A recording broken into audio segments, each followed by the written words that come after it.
18वीं लोकसभा का पहला सत्र 24 जून 2024 से शुरू होने जा रहा है, जो 3 जुलाई तक चलेगा। 9 दिवसीय इस विशेष सत्र के बीच लोकसभा स्पीकर का भी चुनाव होगा। इसके लिए 26 जून को नई लोकसभा के लिए अध्यक्ष का चुनाव होने वाला है। ऐसे में सत्तारूढ़ और विपक्षी गठबंधन पीठासीन अधिकारियों के पद पर आम सहमति बनाने की कोशिश कर रहे हैं। इसके साथ ही नवनिर्वाचित सांसद भी शपथ लेंगे। माना जा रहा है कि इस बार लोकसभा स्पीकर का चुनाव दिलचस्प होगा। वो इसलिए क्योंकि सत्ता पक्ष के साथ ही विपक्ष यानी इंडिया ब्लॉक भी लोकसभा स्पीकर के लिए अपना उम्मीदवार उतार सकता है। अगर ऐसा होता है तो लोकसभा स्पीकर के लिए जबरदस्त मुकाबला देखने को मिलेगा, क्योंकि इस बार ही होगा कि देश की आजादी के बाद अब तक केवल सर्वसम्मति से स्पीकर को चुना गया है और लोकसभा के ऐसे केवल 4 स्पीकर रहे हैं जिन्हें लोकसभा स्पीकर के पद के लिए दोबारा चुना गया है। खैर, हम बात कर रहे हैं कि लोकसभा स्पीकर के चुनाव के लिए इंडिया ब्लॉक भी अपना उम्मीदवार उतार सकता है। दरअसल विपक्षी गठबंधन इस बार डिप्टी स्पीकर के पद की मांग भी कर रहा है। इसे लेकर गठबंधन का यह भी कहना है कि अगर उन्हें डिप्टी स्पीकर का पद नहीं मिला तो वो स्पीकर पद के लिए चुनाव लड़ेंगे।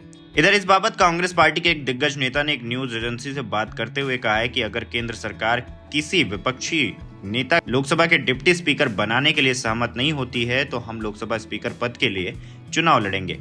जानकारी के लिए बता दें कि आमतौर पर लोकसभा में अध्यक्ष या स्पीकर पद सत्ताधारी जब डिप्टी स्पीकर का पद विपक्ष के पास जाता है, लेकिन पिछली लोकसभा में डिप्टी स्पीकर का पद रिक्त था। बता दें कि ब्रिटिश इंडिया काल में 1919 में भारत एक्ट लागू किया गया था। इसके तहत राज्यसभा और लोकसभा का गठन हुआ था। उस वक्त राज्यसभा को काउंसिल ऑफ स्टेट और लोकसभा को सेंट्रल लेजिस्लेटिव असेंबली कहा जाता था। बात करें भारतीय संविधान की तो संविधान के अनुच्छेद 93 में लोकसभा स्पीकर और डिप्टी स्पीकर के चुनाव का प्रावधान किया गया है। लोकसभा के सबसे पहले स्पीकर जीवी मावलंकर और पहले डिप्टी स्पीकर एम.ए. अयंगर थे। इस बार 18वीं लोकसभा स्पीकर का चुनाव 26 जून को होने वाला है।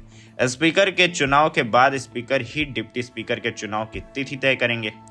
लोकसभा होने और नई सरकार के गठन होने के बाद नवनिर्वाचित सदस्यों को शपथ दिलाने के लिए प्रोटेम स्पीकर की नियुक्ति होती है। आमतौर पर लोकसभा के सबसे दिग्गज सांसद को प्रोटेम स्पीकर बनाया जाता है। इसके बाद प्रोटेम स्पीकर की देखरेख में ही लोकसभा स्पीकर के पद के लिए चुनाव होता है।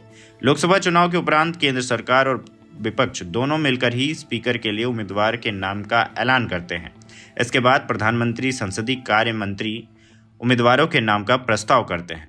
ये जानकारी आपको कैसी लगी हमें कमेंट करके जरूर बताएं। देश दुनिया की तमाम ऐसी खबरों के लिए इन खबर को फॉलो कर लें।